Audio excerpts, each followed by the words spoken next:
Financial గా ఖర్చు ఎన్ని కూడా జాతకాలు చూసుకున్నారు. టీడీపీ పార్టీ కేడర్ నాయకులు కూడా బాగానే అందరం కూడా కలిసి పనిచేస్తారు. రైట్. రైల్వే కోడూరు జనసేనదే మీ అంచనా అది. నెక్స్ట్ తిరుపతి నియోజకవర్గం RN Srinivasulu YSR Congress party MLA. ఆయన కూడా లాస్ట్ మినిట్లో పార్టీ మారి జనసేన కండువా కప్పుకుని ఆయన తిరుపతి అభ్యర్థిగా పోటీ చేశారు. ఇక భూమన అభినయ్ రెడ్డి, భూమన కరుణాకర్ రెడ్డి గారి అబ్బాయి. సో వీళ్ళిద్దరి మధ్య పోటీ ఏ రకంగా ఉండవచ్చు, ఎవరు గెలిచే అవకాశం ఉంది, మీ అంచనా ఏంటి? చిత్తూరు జిల్లాలో, ఉమ్మడి చిత్తూరు జిల్లాలో చిత్తూరు తిరుపతి 2 బలిజోల స్థానాలు సార్. మొదటి నుంచి కూడా వాళ్ళు పోరాడి వాళ్ళ కింద పెట్టుకున్న స్థానాలు అవి. బలిజ జనాభా కూడా ఎక్కువ. తిరుమల కొండపైన కొట్లు అంగళ్ళు కానివ్వండి, కింద కానివ్వండి, బలిజర్స్ ఎక్కువ. అది చైతన్యం కలిగిన ప్రాంతం ఎక్కువ. కోడూరు, రాజంపేట ఆ ప్రాంతం, మిగతా ప్రాంతానికి బతకడానికి వచ్చి సిక్లేరు. కడప జిల్లాకి వచ్చారంటేనే వాళ్ళు ఆ చైతన్యం కాంప్రమైజ్ అవ్వరు వెంటనే బలిజర్స్ ఎక్కువ. అందువలన అక్కడెక్కడ కూడా కాంప్రమైజ్ అవ్వరు, ఫైట్ ఇస్తారు. పోయినసారి కూడా కరుణాకర్ రెడ్డి గెలవలేదు, సుగుణమే గెలిచింది. టీడీపీ పార్టీ తరఫున సుగుణమే గెలిచింది. స్టేట్ గవర్నమెంట్ మీ ఫామ్ చేస్తున్నాము, మీ కింద ఉన్న ఆస్తులు, గతంలో మీ కింద ఉన్న ఆస్తులు, కొన్ని ఆస్తులు కంట్రోలర్స్ తీసుకున్నాయి, అవన్నీ మేము బయటికి లాగుతాం, మీరు ఆమె భర్త పోయి ఉన్నారు, మీరు అయిన ఇబ్బంది పడతారు, మీరు ఎందుకంటే ఖర్చు కావాలి ఇచ్చేసేస్తాము, మీరు ఓడిపోయినట్టు ఒప్పుకొని బయటికి వెళ్ళిపోండి అని చెప్పారంటే ఆమె కాన్ఫ్లిక్ట్ పొజిషన్ లో ఒక ఆడ మనిషి బయటకు వచ్చేస్తుంది. వాస్తవానికి పోయినసారి కూడా బలిజోళ్ళ కమ్యూనిటీ నుంచి సుగరమ్మగానే గెలిచారు పోయినసారి. కరుణాకర్ రెడ్డికి అందుకనే జగన్మోహన్ రెడ్డి ఏ మంత్రి పదవి ఏదో ఇవ్వకపోవడం కారణం ఏంటయ్యా, ఇచ్చింది దానిలే, ఇక నేను గెలిచినట్టు చూపించాను, దాన్ని సంతోషించుకోని పద్ధతి వదిలిపెట్టాడు. అతను ఈ 5 ఏళ్లలో ఆ టీటీడీ చైర్మన్ ఉంటాం కానీ, ఇక్కడ ఎమ్మెల్యే ఉంటాం కానీ, టీటీడీ స్వామివారి డబ్బు కానీ ఏదైనా కానీ, స్వామివారి డబ్బుతో తిరుపతిలో రోడ్లు, టీటీడీ డబ్బులతో తిరుపతిలో రోడ్లు వేయండి. నాకు అర్థం కాదు, స్టేట్ గవర్నమెంట్ బొడ్డు పోయిందా? దేవుడు డబ్బులు తీసుకొచ్చి రోడ్లు వేయాలి, ఇన్ఫ్రాస్ట్రక్చర్ డెవలప్ చేయట్లేదు, దేవుడు డబ్బులు తీసుకొచ్చి. ప్రతిసారి వెంకటేశ్వర స్వామితో పెట్టుకుంటారు. ఆయనేం మౌలుడు కదా వెంకటేశ్వర, ఆయన జోలికి వస్తే తాపిస్తారు. అది ప్రజలు నువ్వు ఆయన డబ్బులు వాళ్ళు ఏంటంటే తిరుపతితో కొన్న వైసీపీ కొన్ని అడ్వాంటేజ్ చెప్తారు. తిరుపతి ఎంపీ ఎలక్షన్ అప్పుడు దొంగోట్లు ఇస్తున్నారు, మీరు చూశారుగా. ఎవరో బయట ఊరి నుంచి వచ్చి లైన్ లో నిలబడి సుగురం వచ్చి గొడవ పెట్టుకుంది, మగాళ్ళు ఎవరు బయటికి రాలా, ఒక ఆడ మనిషి ఆమె వచ్చి నిలబడింది, సుగురం వచ్చి నిలబడి, ఎవరైనా మీరు అందరూ ఎక్కడో వస్తుంది బస్సుల్లో వచ్చారు, బయట నుంచి వచ్చి ఓటర్ కార్డు తీసుకొచ్చి ఓట్లు వేసిపోయారు. ఆఫీసర్లు మేనేజ్ చేశారు, నువ్వు కొట్టాయి అంటే కొట్టాయి, అంతే, ఓటు ఇవ్వాలి, అంతే, మాట్లాడకూడదు. అట్లా విచ్చలవిడిగా పెద్దిరెడ్డి దగ్గర నుండి ఎంపీ ఎలక్షన్ అప్పుడు అంటే బీజేపీ క్యాండిడేట్ మీద ధైర్యంగా, మరి బీజేపీ నాయకులు కూడా ఎవరు చేసి కంప్లైంట్ పెట్టాలి. మరి అదేంటో ఆ ప్రైవేట్, మరి వైసీపీ మీద ఉన్న ప్రైవేట్ నాకు అర్థం కాదు. కంటి ముందు ఎవడెవడో వేల మంది క్యూలో నిలబడి బయట వచ్చి ఓట్లు వేస్తుంటే బీజేపీకి వ్యతిరేకంగా వైసీపీకి బీజేపీ సీరియస్ గా తీసుకున్నదండి, అదే అర్థం కాదు.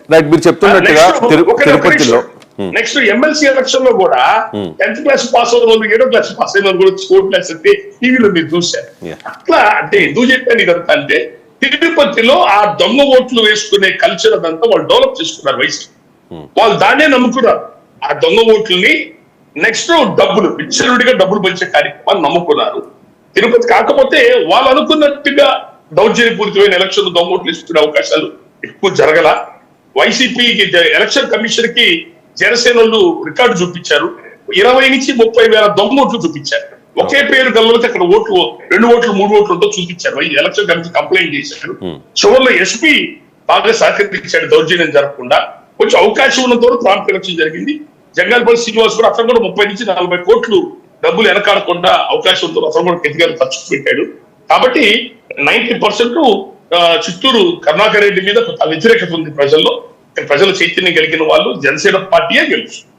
ఓకే, అంటే భూమన కరుణాకర్ రెడ్డి చాలా ఆర్థికంగా బలమైన నాయకుడు. గతంలో టీటీడీ చైర్మన్ గా కూడా ఆయన పనిచేశారు.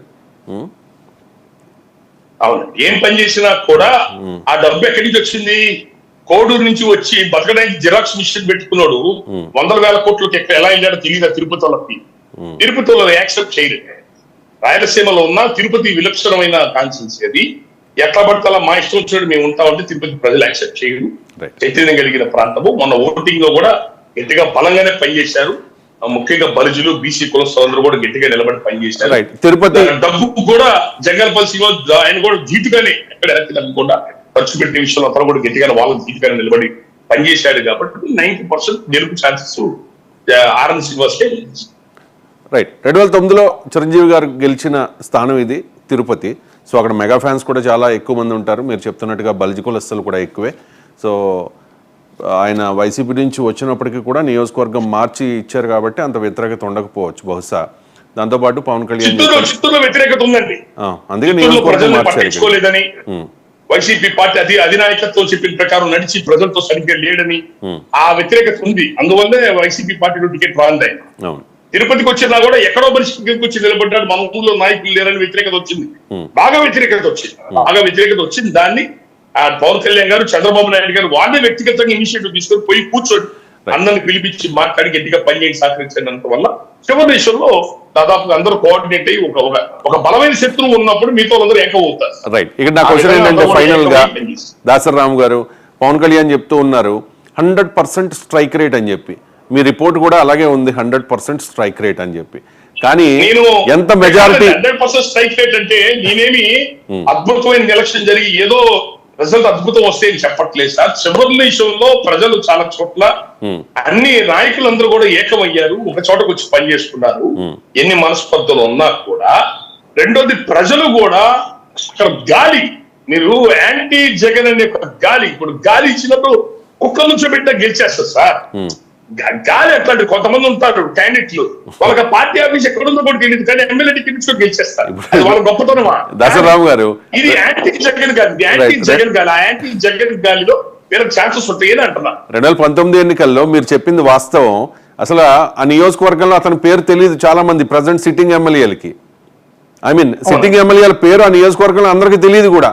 అటువంటి వాళ్ళు గెలిచేశారు. అంటే వేవ్, జగన్ వేవ్, వైసీపీ గాలి ఆ రకంగా ఉంది. కాబట్టి మీరు చెప్తున్నట్టుగా కూటమికి ఆ తరహా గాలి ఉంటే, ఆ వేవ్ ఉంటే కనుక మీరు చెప్తున్నట్టు పొరపాటు పడుతున్నారు. గాలి కాదండి, జనసేన గాల యాంటీ జగన్ వేవ్ అండి.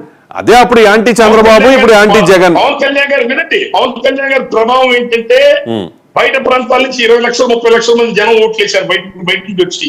అది పవన్ కళ్యాణ్ గారి క్రెడిట్. అది ఎక్కడెక్కడ ఉద్యోగాలు చేసుకున్న వాళ్ళు బాగా సోషల్ రెస్పాన్సిబిలిటీగా తీసుకొని వచ్చి ఓట్లు వేసిండారు.